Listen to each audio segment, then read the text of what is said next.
दोस्तों, हर एक इच्छाधारी नाग नागिन के पास उसकी नागमणि जरूर होती है। कहते हैं जब स्वाति नक्षत्र की पहली बारिश होती है तो उसकी पहली बूंद कोबरा सांप के मुंह में अगर चली जाए तो वो सांप अपने मुंह से नागमणि उत्पन्न करता है। जब एक सांप नागमणि पा लेता है तो उसमें कई सारी शक्ति आ जाती है, जैसे कि नाग का मनुष्य रूप धारण करना, मनचाही जगह पर पलक झपकते ही पहुंच जाना, अपना आकार कितना भी बड़ा कर देना और कितना भी छोटा ही क्यों ना कर लेना, ये सभी शक्तियां उसके पास आ जाती हैं। कहते हैं कि नागमणि की रोशनी बहुत ही ज्यादा तेज होती है कि इसका प्रकाश कई किलोमीटर दूर से भी देखा जा सकता है। परंतु दोस्तों, एक इच्छाधारी नागिन अपने नागमणि को हमेशा लोगों की नजरों से छुपा कर रखती है, परंतु जब भी कोई उसकी नागमणि उससे छीन लेता है तो वो नागिन का गुस्सा 7वें आसमान पर चला जाता है। ऐसी ही एक सच्ची घटना आज हम आपको बताने वाले हैं, जो कि बिहार के दरभंगा के एक ऐसे गांव में घटित हुई जो कि जंगल के बिल्कुल करीब बसा हुआ है। इस गांव में सौरभ और गोपाल नाम के दो व्यक्ति रहते थे।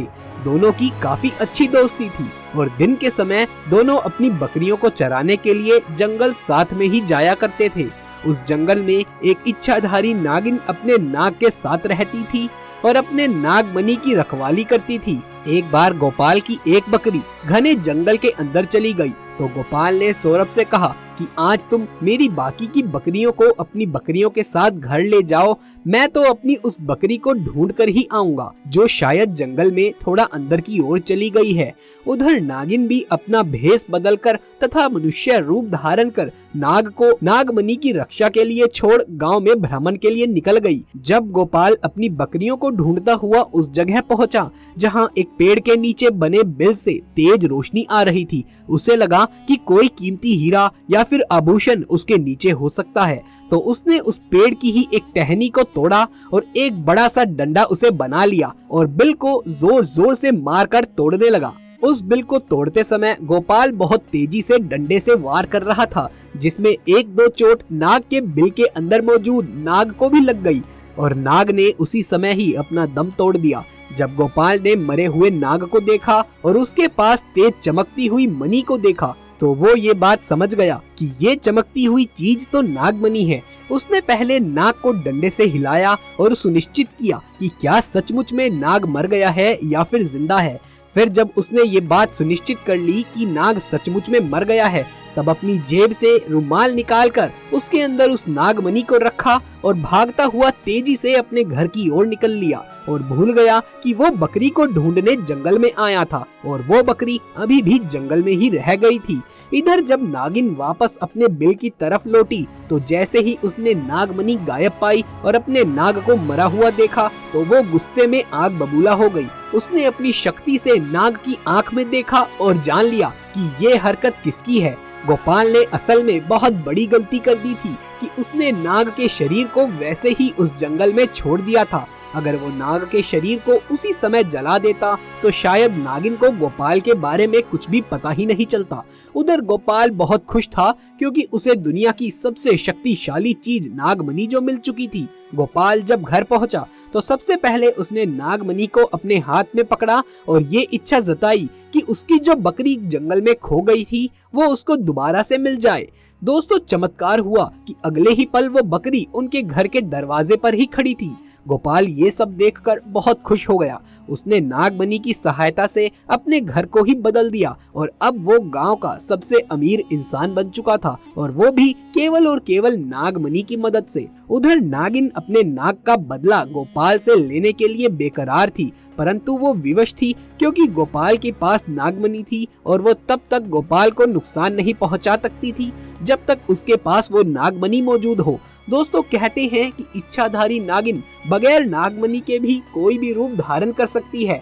अपनी इसी शक्ति का फायदा उठाकर नागिन ने एक सुंदर कन्या का रूप धारण किया और गोपाल किसी काम से एक बार जब अपने गांव से दूसरे गांव जा रहा था तब उसके रास्ते के बीच में वो नागिन आकर बैठ गई और रोने लगी। जब गोपाल ने देखा कि एक बहुत ही सुंदर स्त्री रो रही है तो वो तुरंत बैलगाड़ी को रोककर नीचे उतरता है और उस स्त्री से पूछता है कि आप रो क्यों रही हो। तो स्त्री के भेष में उस नागिन ने कहा कि मेरा नाम पायल है और मैं अपने पति के साथ दूसरे गांव में रहती थी, परंतु कल वो अन्य स्त्री के साथ शादी करके घर आ गया और मुझे मार मार कर घर से बाहर निकाल दिया। मैं बेसहारा हूँ, लाचार हूँ।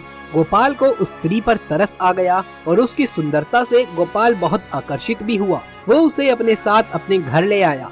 धीरे धीरे नागिन और गोपाल में दोस्ती शुरू हो गई और दोस्ती इतनी गहरी होती चली गई कि गोपाल को पता ही नहीं चला कि कब वो उस स्त्री के प्यार में फंस चुका था।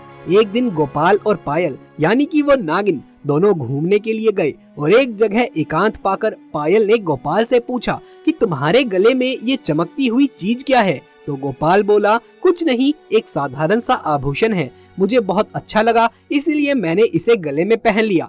दोस्तों, ये वही आभूषण था जो नागमणि के नाम से पुकारा जाता है। तब पायल बोली कि क्या तुम कुछ समय के लिए मुझे इसे दिखा सकते हो, क्योंकि मुझे इसकी चमक बहुत भाती है।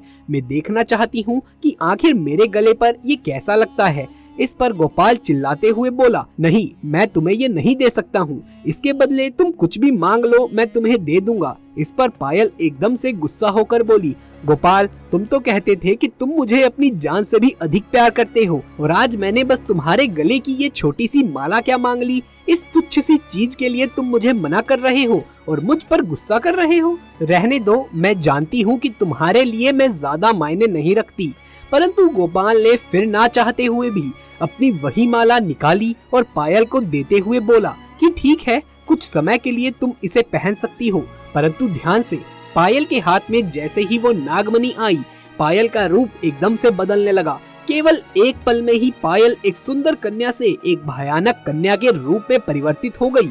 उसका चेहरा बिल्कुल नाग सा हो गया और उसने कई बार गोपाल को डसा और डस डस कर उसे मार डाला। उसने अपने नाग का बदला गोपाल को मार कर ले लिया था। तो दोस्तों, कभी भी एक नागिन के नाग को नहीं मारना चाहिए और साथ ही नागिन के नागमणि को तो भूल से भी नहीं छूना चाहिए, अन्यथा वो नागिन 7 जन्मों तक उस व्यक्ति का पीछा करती रहती है और उसे मारकर ही दम लेती है। तो दोस्तों, ये वीडियो आपको कैसा लगा?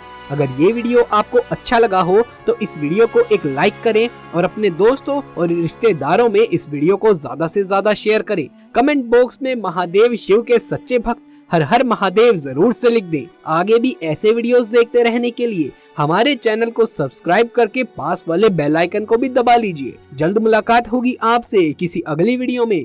तब तक के लिए आप सभी का धन्यवाद।